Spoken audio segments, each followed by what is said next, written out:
구세군의 어머니라 불리는 캐서린 부스라는 여사가 있습니다. 이분이 그 남편과 더불어서 이 구세군을 세우는 데 있어서 늘 복음을 전하고 대단히 분주히 보내셨다고 합니다. 근데 이 캐서린 부스 여사에게는 8남매가 있었는데요, 누구보다 그 8남매가 잘 성장했다고 이야기하죠. 즉 그녀는 자녀들이 세상의 악한 것들을 분별할 수 있도록 교육했고, 어머니 본인이 신앙의 본을 보이면서 그 자녀들이 하나님의 일꾼으로 성장할 수 있도록 교육했다는 것입니다. 그래서 하루는 이 신문사의 기자가 아니 도대체 어떻게 이렇게 자녀를 잘 양육할 수 있었습니까? 하고 인터뷰를 왔다 합니다. 그때 그녀는 이렇게 대답했다는 것이죠.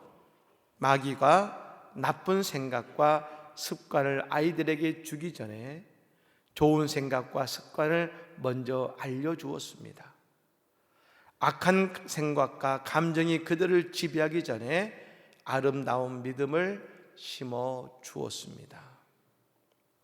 참 의미 있는 말입니다. 오늘은 어린이 주일입니다.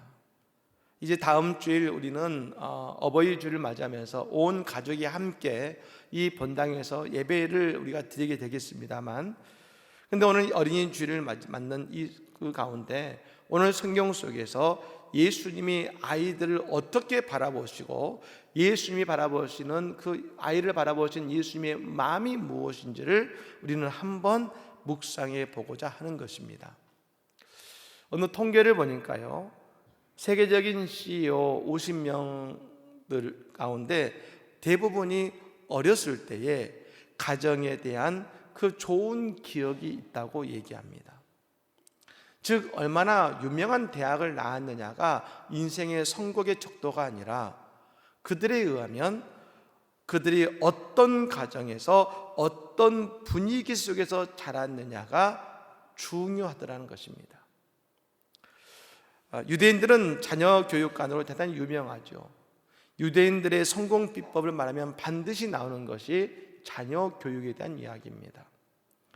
노벨상 수상자의 3분의 1이 유대인이라는 것이 그들이 얼마만큼 자녀들을 잘 양육했는지에 대한 그 결과적으로 우리에게 보여주고 있습니다만, 그럼 여러분 도대체 유대인들은 어떻게 자녀 교육을 할 것인가?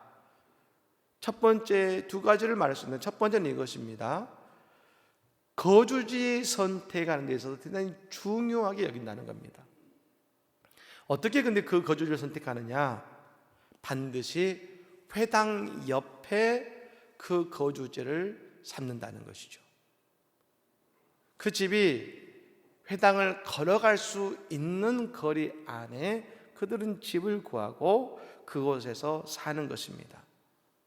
그럼 아이들이 회당에 와서 놉니다. 회당에 와서 말씀을 배웁니다. 회당에 와서 예배하는 것이 자연스럽습니다. 즉 부모들은 늘 회당과 아이들이 친해지게 만들었다는 것입니다.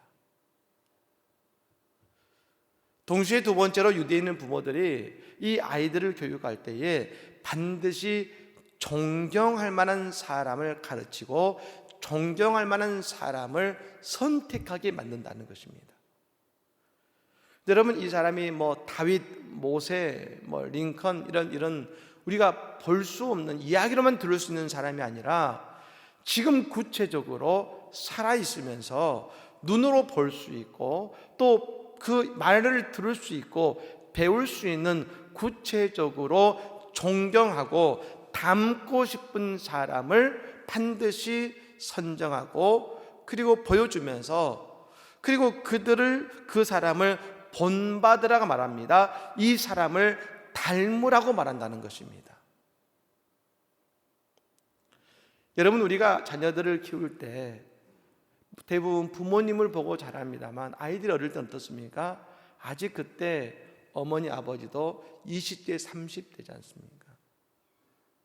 아직 많은 것이 부족할 때 그때 존경하고 닮을 만한 사람을 자녀들에게 보여주고 그들을 닮아가라 말하는 것이죠. 저는 오늘 우리 현대 크리스찬들에게 가장 안타까운 점이 바로 이것이라 생각합니다. 우리 신앙의 선조들은 존경할 만한, 그리고 따르고 싶은, 닮고 싶은 신앙의 선배들이 있었습니다. 그리고 그분이 하는 것처럼 닮고 싶어 했습니다. 따라야 했습니다. 그 신앙의 선배가 2시간 기도하면 같이 옆에서 2시간 기도하며 그분을 닮아가고자 했습니다. 근데 여러분, 갈수록 우리들은 그런 존경과 사랑을 잃어가고 그저 내 생각대로 신앙생활을 하는 경우가 많아지고 있다는 것입니다. 부모가 누군가를 존경하며 누군가를 닮아가는 신앙의 모습을 가지게 될 때 자녀들도 누군가를 존경하고 닮고 싶은 신앙의 모습을 가지게 되지 않겠습니까? 오늘 우리도 닮고자 하는 신앙의 선배를 바라볼 뿐 아니라 우리 자녀들이 닮고 싶은 신앙의 인물들을 만나는 그런 은혜의 역사가 있기를 간절히 축복합니다. 여러분, 오늘 본문에서 예수님은 아이들을 만나주시는 말씀이죠. 근데 여러분, 오늘 본문 속에서 우리는 중요한 것을 한 가지 보게 되는데, 그것은 바로 그 당시, 아니 지금도 마찬가지입니다만, 이스라엘 사람들의 자녀 교육관에 대해서 알 수 있는 것입니다. 13절 말씀에 이렇게 말씀하죠. 사람들이 예수께서 만져주심을 바라고 어린 아이들을 데리고 오매 제자들이 꾸짖건을 일하겠습니다. 오늘 사람들이 아이들을 데리고 예수님께 나왔다겠습니다. 근데 이유가 있었습니다. 예수께서 만져주심을 바라고죠. 이게 16절 말씀에 오늘 본문에 보니까 뭐라고 합니까? 그 어린 아이들을 안고 그들 위에 안수하시고 축복하시니라 하겠습니다. 여러분, 이 시대의 이 부모님들이 아이들을 데리고 온 것은 다른 것이 아닙니다.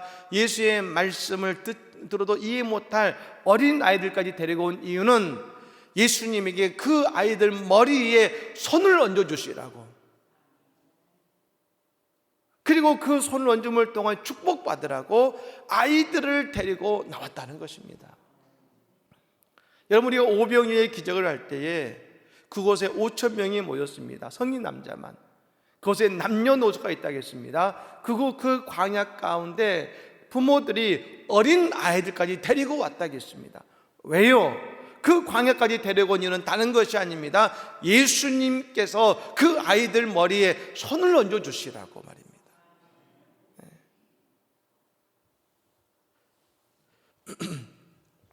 저는 그래서 우리가 자녀를 낳고 아이를 데리고 처음 교회에 나와서 예배 시간에 축복 기도를 받는 것이 참으로 감사하고 큰 축복의 행위라는 것을 우리는 알아야 된다는 것입니다. 여러분, 유대인은 이때부터, 아니 지금도 그렇습니다. 저 회당의 랍비들이 아이들의 자녀들의 머리에 손 얹어 주기를 바랍니다. 아니 먼저 부모들이 먼저 랍비 앞에 머리를 숙이고 그 머리에 손을 얹어 주길 원합니다. 왜요? 그 부모들이 어릴 때 그 성직자, 제사장 랍비들이 머리에 손을 얹어 주는 그 손길 속에 자라왔으니까요. 자녀의 인생의 축복을 구하기를 한 겁니다. 이스라엘 사람들은 여러분 늘 그 마음속에 하나님의 복을 받기를 간구했습니다. 그래서 교회에 오면 랍비들에게, 제사장들에게 그 머리에 손 얹어 달라고 부탁한 것입니다. 여러분, 이것은 세상의 진정한 축복은 물질에 있는 것이 아니라 하나님께 그 복이 있다는 것을 그들은 온전히 고백하고 인정하고 있는 것입니다. 여러분, 늘 언제든지 데려오시기 바랍니다. 제가 그 아이들 머리를 어디에 손 얹고 축복해 줄 것입니다. 여러분, 성도는 어떤 존재입니까? 하늘의 복의 가치를 아는 자들입니다. 이 복의 가치를 아는 사람은 간절히 나와 안수를 받습니다. 사모함을 가지고 나오게 되어 있는 것입니다. 여러분, 그러면 그 인생도 그 자녀들도 복을 받게 될 것입니다. 여러분, 우리 모두 다 주의 복을 사모하는 성도가 되시기를 예수님을 간절히 축복합니다. 사람들 여러분 자꾸 아이들을 데리고 예수님께 지금 나오고 있습니다. 근데 그때 여러분 제자들의 반응이 뭡니까? 그들을 향해 꾸짖었다겠습니다. 뭐라고 한 것이죠. 근데 여러분 사실 우리도 이게 이해할 수 있습니다. 그 제자들이 왜 그럴까? 여러분 그 당시에 아이들이 떠들면 이 아이들은 그 당시 인권이 없었기 때문에 그 어른들은 아이들을 꾸짖을 수 있었습니다. 그런데 오늘 제자들이 그렇게 화를 낸 이유가 있습니다. 그건 여러분 오늘 본문 바로 앞구절에 보면 바리새인이 예수님과 함께 좀 논쟁을 하고 있습니다. 어떤 논쟁이냐면 모세의 이혼 증서를 가지고 예수님과 언쟁을 벌이고 있는 것입니다. 그건 당연히 여러분 제자들은 그 자리가 불편했고 그 자리가 긴장되었을 것입니다. 그런데 그 부모들이 아이들이 데리고 시끌벅적하니까 제자들이 신경 쓰였겠죠. 그러니까 여러분 어찌 보면 제자들의 마음이 이해할 수 있지만 예수님은 과연 이것에 대해서 어떻게 반응하셨는가가 중요한 것 아니겠습니까? 오늘 보면 14절 말씀을 같이 읽어볼까요? 14절 말씀 같이 읽어봅니다. 예수께서 보시고 노하시어 이르시되 어린 아이들이 내게 오는 것을 용납하고 금하지 말라. 하나님의 나라가 이런 자의 것이니라. 아멘. 예수님이 그 현장을 보시고 노하셨다겠습니다. 그런데 여러분 이 노하시어라는 이 말이 그냥 화를 내신 것이 아니라 여러분 히브리어 원문으로 보면 분노하신 것입니다. 분노. 여러분 화를 내는 것 분노는 다르죠. 분노는 여러분 화 중에 가장 높은 모습이 아니겠습니까? 분노하셨다겠습니다. 아마 예수님 평생 분노하신 일이 없으셨을 겁니다. 혹 있다 한다면 저 성전에 아버지의 집인 기도하는 집에 여러분 그곳에서 양을 팔고 새를 파는 또 그리고 성전으로 돈놀이를 하고 있는 그 모습에 상을 엎으셨을 때 예수님이 분노하셨을지 모릅니다. 그런데 그 외에 예수님은 단 한 번도 십자가 도상에서도 화를 내지 않으셨습니다. 그런데 여러분 유독 여기에서는 예수님이 분노하셨다겠습니다. 아니 예수님께서 그렇게까지 화내실 일인가? 좀 그럴 수도 있지라고 생각됩니다만 저는 오늘 이 구절이 반대로 이렇게 해석되었습니다. 예수님께서는 아이들이 예수님께 오시는 것을 너무나 당연하게 여기셨고 아니 아이들이 예수님께 오는 것을 너무나 간절히 원하셨구나. 너무나 간절히 원하셨구나. 아이들이 오는 것을. 여러분 그렇습니다. 교회는 예수님의 이 마음을 따라서 어린 아이들을 받아들이는 데 있어서 최선을 다해야 됩니다. 아이들이 뛰논다고 짜증내서도 안 됩니다. 왜요?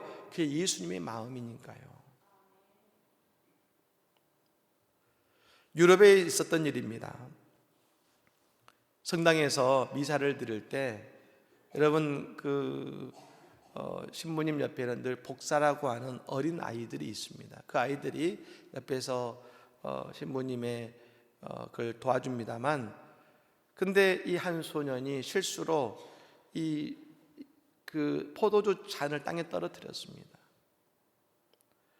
우리는 여러분 성찬식의 개념에 있어서 우리 기독교는 기념설입니다. 그리스도의 살과 피를 기념하지만 여러분 이 천주교에서는 실제로 그 포도주가 신부가 기도했을 때 예수의 피로 변한다고 생각합니다. 그런데 여러분 그 포도주를 쏟았으니 그 잔을 엎었으니 여러분 당연히 그 신부는 노발대발한 것입니다. 그런데 그 신부님이 지나쳤어요. 그 아이에게 뭐라고 했냐면 그 아이를 심하게 책망하면서 너 뭐 하는 거야? 당장 나가버려. 다시는 이 제단 앞에 서지 마 하면서 그 아이를 아주 호되게 책망했습니다. 그 낙심한 아이는 교회를 떠났습니다. 나중에 이 아이가 저 공산주의자 유고슬라비아의 티토 대통령이 됐습니다. 여러분, 그 당시에 티토 대통령은 북한의 김일성과 가장 친했고 가장 여러분 이 잔인한 독재자로 불렸던 사람이 티토입니다. 그가 공산주의자로서 얼마나 많은 교회를 핍박하는 자가 되었는지 모릅니다. 아이들은 그럴 수 있습니다. 한국교회는 어느덧 아이들의 웃음소리와 찬양소리를 잃어가고 있습니다. 코로나가 지난 이후에 많은 교회의 주일학교가 사라졌습니다. 우리가 방금 영상에도 보았습니다만 캄보디아 선교에 갔을 때 캄보디아 교회에서 울려 퍼지는 아이들의 찬양 소리를 들을 때 들은 생각이 딱 한 가지였습니다. 이곳에 소망이 있구나, 미래가 있구나라는 생각이었습니다. 한국교회가 처음 부흥하게 되었을 때에 아이들의 부흥이 먼저였습니다. 아이들이 먼저 부흥된 이후에 어른들의 부흥을 경험한 것입니다. 여러분, 우리의 가정도 마찬가지일 겁니다. 아이들의 웃음소리를 받아들일 수 있는 가정이 되어야 되는 것입니다. 아이들은 뛰는 것이 당연합니다. 아이들이 뛰지 못하면 뭔가 아픈 겁니다. 아이들이 또 표현하지 못하니 짜증내는 것이 당연합니다. 그것이 논리적인 성인들에게 있어서는 그걸 다 감내하는 것이 결코 쉽지 않지요. 하지만 아이들은 그것이 당연하다는 것입니다. 그런 아이들을 품고 그런 아이들을 이해하고 미래를 보여주는 것이 교회가 할 일이고 우리의 부모님들이 할 일인 것입니다. 여러분, 저는 그래서 말입니다. 주일학교 선생님이 너무나 고맙습니다. 여러분, 한두 명도 아니고 여러 명 아이들 까불고 뛰노는 그 아이들 일주일에 1시간, 2시간 품고 그 아이들을 지도하는 건 쉬운 일이 아니죠. 내 애들이면 때리기도 하지만 꾸지람도 하지만 그 아이들에게 늘 품어주고 이해해주며 그 아이들 해주는 것 결코 쉬운 일이 아닙니다. 하지만 그 아이들을 위해 헌신하는 그 선생님들은 지금도 이 일을 기쁨으로 하고자 하신 것입니다. 여러분, 우리 아이들을 위해, 우리 선생님들을 위해 여러분 기도 많이 해주시기를 바랍니다. 그리고 우리 교회가 하나님의 자녀들을 받아들이고 그들을 양육한 교회가 되는 것입니다. 또 우리의 가정이 내 자녀를 하나님의 자녀로 키웠을 때 그때 우리의 가정이 부흥하며 복받는 은혜가 있음을 믿으시기를 바랍니다. 또 한 가지 15절 말씀입니다. 다시 한번 읽어볼까요? 15절 말씀 읽어볼까요? 읽겠습니다. 내가 진실로 너희에게 이르노니 누구든지 하나님의 나라를 어린 아이와 같이 받들지 않는 자는 결단코 그곳에 들어가지 못하리라 하시고 아멘. 오늘 예수님은 중요한 말씀하십니다.